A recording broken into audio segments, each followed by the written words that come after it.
Minister, your reply was as brief as almost the Minister that came in, not the Minister of State, both Ministers of State, nothing personal, but I don't know, Eamon, if he's sick, I understand he's not here, and I accept that, but if I see him around the House this evening or today, we'll be very nice. We put down this motion in good faith, as we're entitled to do as elected Tuckty Dálaí and as a group, a registered group, technical group here at this House. And we're not going to take any lectures from the government or from, certainly not from Deputy Batchick, the leader of the Labour Party, Deputy Bree Smith or Deputy Jennifer Whitmore of the Social Democrats. And I welcome the school tour that was here today as well. And to think that we would in any way be disparaging or disappoint school children. We regularly have school children here and school tours here ourselves from different constituencies and all over. And this is the problem we have with this at the moment, a groupthink. And if you think outside the box and even offer to pronounce thinking outside the box and to be wise and to be careful how we go forward, that we don't cut off our nose to spite our face, you're kind of demonised as a climate denier. We're no such thing. We're no such thing. And I resent Deputy Batchick's comments that our speeches were written, our motion was written by Isle oligarchs or whatever. Nothing could be further from the truth. She might want to look closer at her own party and the connections they have had with business interests over the years and everything else, not with us here. It's a disgusting and disparaging remark to think that we have one researcher. He does an excellent job for us, former Senator, Ian Breener, and I want to thank him, and indeed Deputy Collins, who's been pleading with people. And we're not looking for new licences willy-nilly. We're looking for, to be sure, to keep the lights on. Simple and plain. We all know we have to have transition. And Dr. Nolan here is talking about it on a daily basis since the lovely frame, word, the acronym came up, just transition. It's the most unjust transition. Shutting down the bogs, shutting down coal and gas, coal plants and everything else, before we have any alternative. Oh, Deputy Batchick said we should cycle. Yeah, we look well cycling from Castlesalveen to Kerry, or me cycling from Newcastle to Clonmel or to Nina to work and whatever else. And I understand now, and I'm not certain, Minister Ryan told people to go to social welfare yesterday. Social welfare knew nothing about it. But I understand the Taoiseach has now said it, that people should go to social welfare. I salute the social welfare officers and the CWOs and the work they've done through COVID and everything else and the work they continue to do. But to send them off because of incompetence and downright blackguarding by the government, what they've done with the profiteering, that the tax they're taking out of the oil at the moment, when places like Malta have it for 140 a litre. A European country, our European colleagues, and we've been told by the European Commission, which Micheál Martin is so good to dance to every tune they play. Even the tunes are wildly out of tune, he dances anyway. He dances because he wants to dance into Europe when he'll be hunted by the people of Cork. Hunted! And from the doors, and his party with him. Hunted! Imaha! But he'll get a big job in Europe. And he's the damage that he's doing with the fair length of doing whatever they want. Actually, a cheerleader last week he was, that we should stop Russian gas. I hate this war, it's a horrific war, but we had these problems coming up down the line at us with our eyes open, anyone could see, before ever there was mention of a war in Ukraine. And that's putting your pipe and smoke. Yesterday, in a reply to Deputy Hilly Ray, he said he was all the Putin and all the war in Ukraine was all the problems. A total mistruth. So Deputy Smith then says in her amendment that she put down, she mentions a couple of things I had to see, that no threat exists to Ireland's current supplies of gas coming from the North Sea, primarily. And she also mentioned the Moffat plant, the Moffat in Scotland. What happens if there's sabotage? What happens if there's accidents can happen? And the way that we're, again, Deputy Coveney and all the Cork Brigade, Mattie McGrath not involved, but the other two are trying to be stronger than each other, attacking the Prime Minister in number 10 at the moment. What if he takes action and goes down the pipe and squeezes the pipe and turns off the water to a trickle? I think I remember a former Fine Gael minister glibly with the glass of water telling us all he'll turn off the tap to a trickle. This might come home to roost, and it could be with Isle.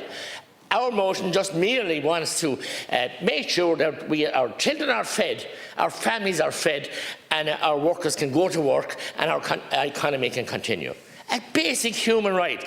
Deputy Nolan espoused at the start here of the great men of 1916 and women. and the great men of the 20 and 21, 22, 23, many lives that they lost and that they gave up to form our freedom. And above all, one of the first acts they'd done, as Deputy McNamara referred to, they developed our natural resources. They were men of forward thinking. They were men of, and I say, Deputy McNamara, the people got injured and many lost their lives in the development of that, in accidents and whatever. But they had the foresight. And here we are now because of a latter-day emperor with no clothes. Minister Ryan now has got his second incarnation into the Department of Transport. I was part of the government that he was the last one, and I fundamentally disagree with his policy. But now he's back, and he has both Fine Gael and Fianna Fáil and a number of independents backing whatever he does. So I put it up to the amendments. I welcome Deputy Knoxon's amendment, but I put it up to the independents tonight to put their money where their mouth is. Will they support the government, or will they put bread on the table for the families that they are purporting to represent? They can't have it two ways. You think you can fool the people, and the indoctrination that's going on now. And imagine, and I know you're not supposed to, a big indulgence, last Count Cody, you're not supposed to think ill of our Oireachtas and our president, and I don't, but to link the horrific terror attack in Nigeria to climate change, was certainly stretching it. And the Archbishop out there dealt with that, so I didn't say any more about it. But we're indoctrinating the children, the good children that are up there, in our schools across the system, that we're backward thinking. We have no voice, actually, and we're not allowed to have a voice. We're not supposed to have a voice, according to Deputy Smith, in her diesel guzzling van. I'm surprised she hasn't electric or doesn't use the bike. I knew she used to use the bike. Maybe she's the bike in the back of the van, like Minister Ryan going to Limerick or the back of the state car or whatever. The con job is over. The people are hurting. The people, businesses are clinging on. Many of them haven't reopened from COVID. Many of them haven't, and more of them are going to close. And God help us all in the winter. When you see the price of oil, all we're asking is that the near 60% tax that you take out of the government, because they're ironic.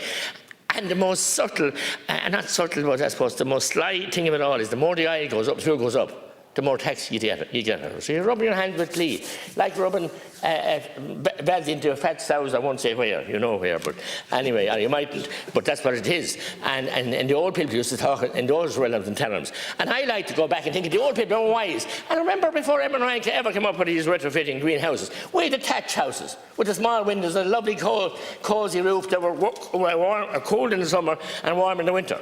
Before ever we had all this green indoctrination that we have to go green, we're all for transition and proper transition, but not at the rate we're doing it, and not at blindly blindfolded, completely blindfolded, ears blocked, close junta, and you know what I mean, and no glasses, spectacles, and you're all voting cannon fodder for it.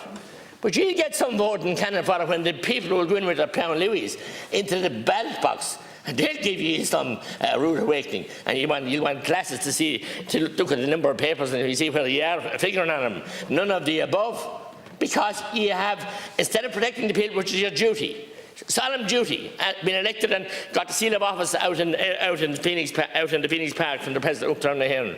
It is to protect our citizens, not to parish them, not to destroy them, not to demoralise them, not to hurt them so much. And we are in so many ways, by penal taxes, by punitive measures, by going blindly into different ways of energy, which we support, by the way, but they won't be here for maybe 8-10 years. We heard about the wonderful project, and I was delighted to hear about it, the solar farm out in Wicklow, and now we find there's another con job. It isn't even connected to the grid yet. What happened to all the people that are retrofitting that went into small micro generation? They can't get onto the grid. You're fooling the people at every angle. You're robbing them and pillaging them, and Cromwell didn't do the like of it. And we resisted them out of Clonmel and Tipperary. You have connections in Ardfin and all, I know, but we kept them out. But we can't keep the ravages of this trio here. Taoiseach Martin, the revolving Taoiseach, Brad Kerry, your leader, and indeed Minister Ryan. We just can't, and you all seem to be asleep at the wheels. I'm told there's meal and murder and roll-a-bowl in the parliamentary parties. That's little good to the people they can't afford to fill the lunch boxes. They can't afford to fill the car to go to work. What about the contractors who are trying to make and the farmers are trying to make the crops now to produce the food? And the diesel nearly 160 a gallon. And then this nonsense of an AdBlue, which has gone up fourfold in the last 12 months. Patent nonsense.